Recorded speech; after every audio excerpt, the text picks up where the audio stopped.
Well, first thing is that I just want to let you all know that I truly, truly welcome you all for this.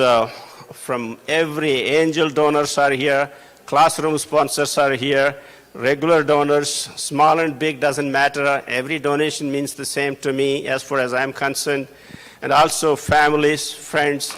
It's an awesome, awesome situation where we could get so many of you who is interested in the community, who is interested not only here in the local community, which we do on Awareness USA, there's also, it's a sister organization in India called Chaitanya Saradhi, and so much help coming from all of you for me to be able to do it. It's not just me, it's just you. Obviously that without your help, hundreds of dollars, thousands of dollars, and support, encouragement, volunteership, donations, this work would not be possible. There's always something that you got to understand. Why on earth guys in here left India so long time ago, 10,000 miles, we're all well-to-do people, so well-to-do, so happy, yet what is the connection? Why you want to help underprivileged students back home? That's the question that I will answer some of it tonight. The reason is that it is all about the spirit of humanity. And this reverberates every philosophy, religion, every understanding. Every human does this, what's called a spirit of humanity. So that's where I feel thriving and nourishing and enjoying it.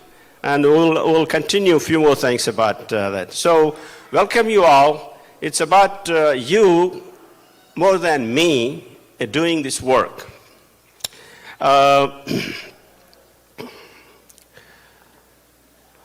Also, let me I had been to India just recently, about 3 weeks, visited several schools, new schools, old schools, and all that. And I can assure you this much. I want to bring the smiles, cheers, and gratitude they have for every one of you who had paid any attention, even to gather here. Tremendous gratitude you will see in my videos when the students talk, when they say it. Everybody wants to thank you all for what you give and what we are able to do it for them. So that's the gratitude part of it. Now let's go for the first slide. What it shows is that we are running right now, we are managing 38 schools, classrooms, across the 2 states, about 1,000 miles apart. So we're able to do all that work and attract about a little over 18,000 students, educate, and we're able to, we'll give you a little bit more detail, but that's just want to give you a projection. What are we up to? Now there are 2 messages that you will read in them. The number 1 message is, it is the message that reverberates in my heart. I believe that education is the mother of universal progress. And also I believe that the computer is the window of the opportunity for modern world. Therefore, those 2 slogans are every banner in every school will have those 2 slogans. You got to understand, what I said is nothing for most of you intellectuals and educated, but we're talking about the students in the first place, and they're underprivileged second place. And for some of their families are for generationally behind culturally, socially, politically, in many, many ways. So their thinking is not just exactly as fresh as you think you have it. So that's the reason we keep on harping on the fact that education is the outlet for best, happy, enjoyable job. In this slide, those who are most Indians would know, scheduled caste is that. SC means scheduled caste, ST means scheduled tribe. This is backward caste. It is other caste. Other caste is a code name for, upper castes, more or less. They don't want to say it because it's not political to say that way. And this is minorities. So if you look at the summary of this table, it's busy, but I'll break it down to one thing. Who are we helping? In this one, if you add the scheduled caste, scheduled tribe, and BC, backward caste, 90% of these people are being helped in this program, and these are in the government schools. The reason I wanted to show this composition of the caste composition of the students in India is that there is something striking here. Most of the poorer families, underprivileged families, particularly scheduled caste, scheduled tribes, are those people who have been marginated in many ways, and they have actually been poor, socially behind. So this is the kind of thing that we are helping. We are helping 90% of the population plus they belong to the lower and lowest strata of a caste system. I know most Indians know what that is, but for those of Westerners who don't know, make it easy, is that India has a caste system, typically layers. The bottom layer is the bottommost layer is the most isolated, separated, somewhat untouchable, that type of thing. It's been the past story. I'm not saying it's not changing. It is changing rapidly, but still these are their children. And the second layer is a little bit better off. But the bottom line is, all that I wanted to tell you is that 95% of these students who we help today in the government schools are below poverty line, and they really, really use this facility very well. Thank you. Next slide, please.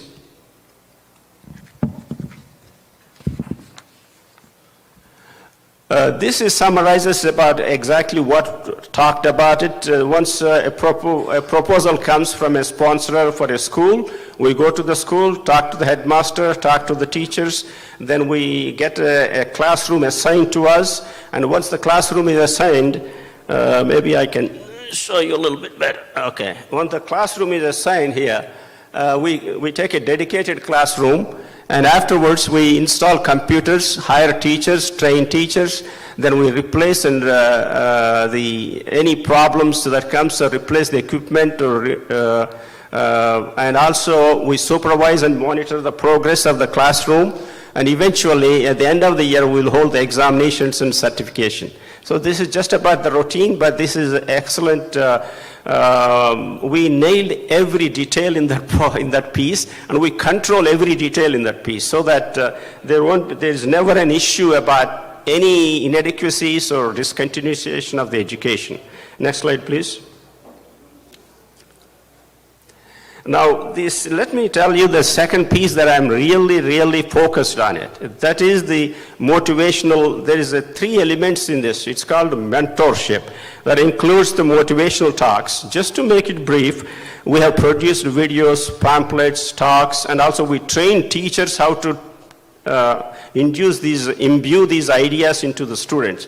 We do enormous amount of effort in this category, because my work is mostly focused on this, because we now won the other aspects are done very well. So you can see the audacity to think big is a very important thing, because these are the kids, as I said, they come from the lowest of the lower socioeconomic status. So they got to, for them to think about thinking big, this world has changed tremendously. That aspect, they are not still aware of it. So we tell them this is a different world. It's not the world that your parents or grandparents lived about 100, 200 years ago.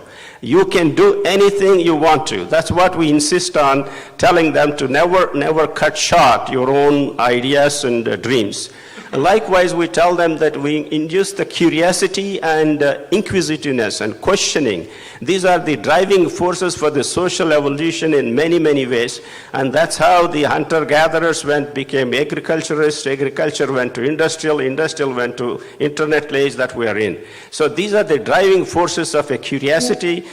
Virtually every scientist, discovery, explorers, adventurers, they all had this drive. That's how we have a world that we have today. We enjoy it.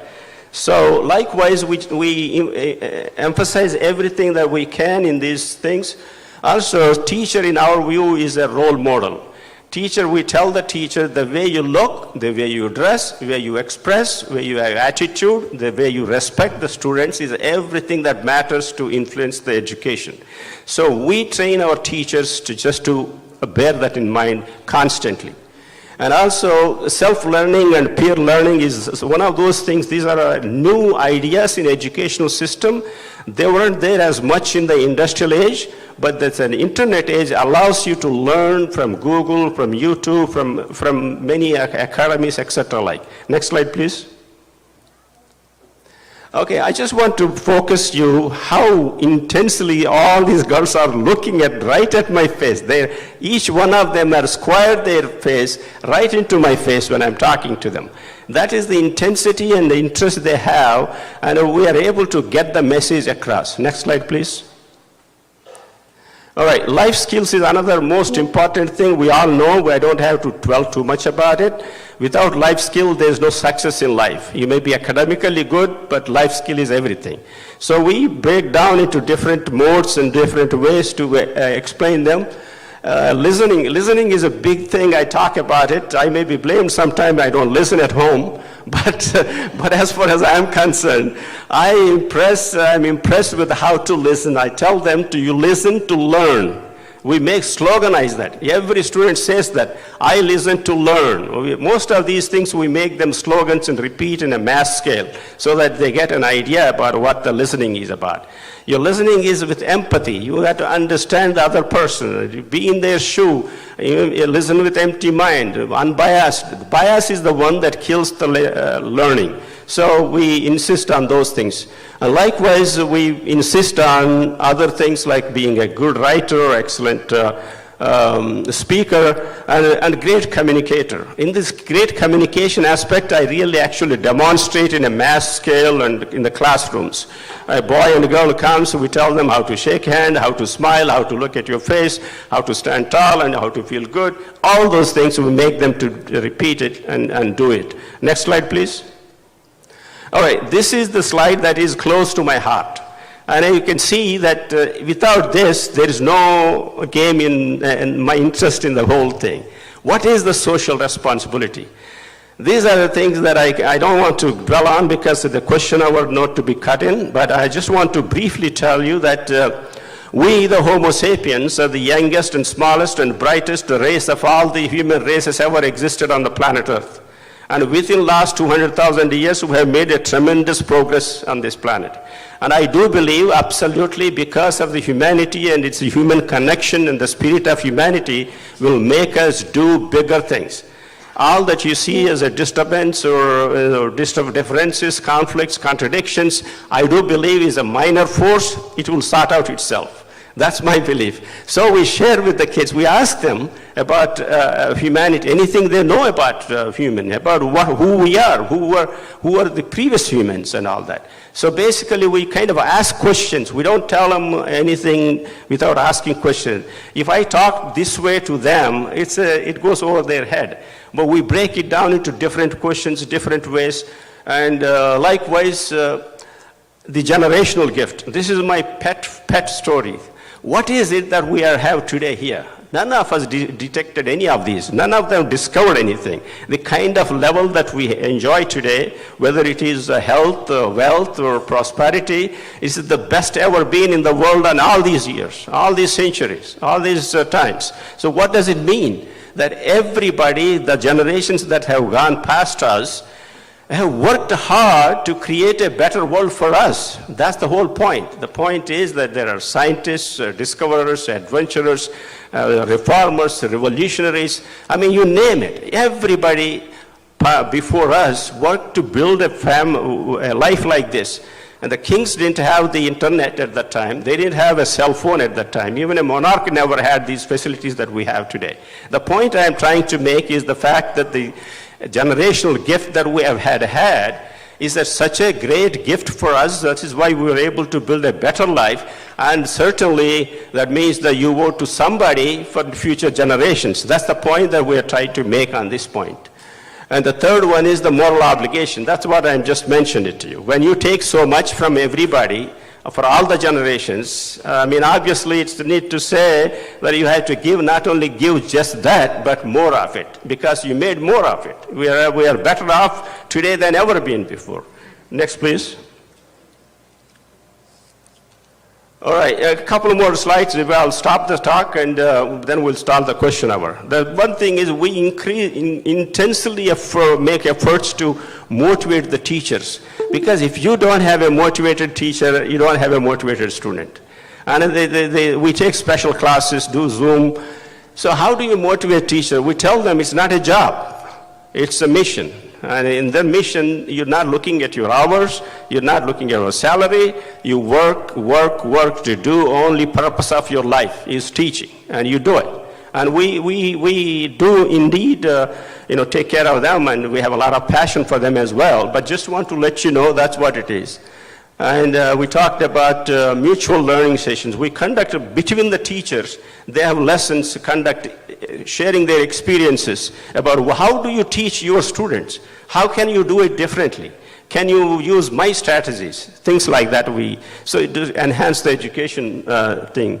Also, we reward the students. Next slide, please. Okay, I just want to let you know that this is one of the conferences that we had teachers conference for about 2 hours in a Continental Coffee building, their factory, because they're partners with us. They have actually sponsored 11 schools around their district. So we make a lot of efforts to educate the teachers. Next, please. All right, let me come to the last slide. This is my last slide. What we're saying is that how can you help? If this is what you're doing, how can we help? As you can see, just let me clarify one thing. Angel donors have been giving about $10,000 every year for 5 years. And there's a few more years to come, and new angel donors are joining it.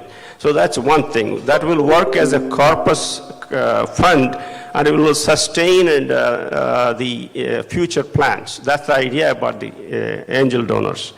And some of the angel donors also asked some schools to be started. We started them as well. So next is the classroom sponsors. Classroom sponsors, they sponsor any village, their own village, or in their native school. If they say they can write down about $4,000 per year, we start a new class. And each year it takes $2,500 each year to renew it. So those are the two categories. But we're not putting into categories. We want to have a donation, any, small, big, and we get a lot of them. So it's important that everybody participates. And your money is spent very, very well. If you give only $4, it will pay for a student for a year. If you give $200, it will pay for a teacher's salary for a month. And so we're proudly to say we have no overheads. You'll be surprised. How can you be? All of the money we spend is entirely on teachers' salaries, benefits, health coverage, and retirement. Plus, the only salary we pay is the director of operations that controls everybody and does everything. Other than that, all the others are volunteers, including me. Anything we spend quite a bit lavishly, going to India in business class, something like that, but nothing is overheaded to the thing. Everything, including local trips and all that, we have a lot of help and volunteers, and also we get different help in different ways. The point is that your money is well spent. I know this thing very, very clear, that unless you feel your money, every penny that you give is well spent on a reasonable, good cause, you will be always hesitant, suspect. How many people, misusing it? I have been extremely cautious. First couple of years, I never took money from anybody.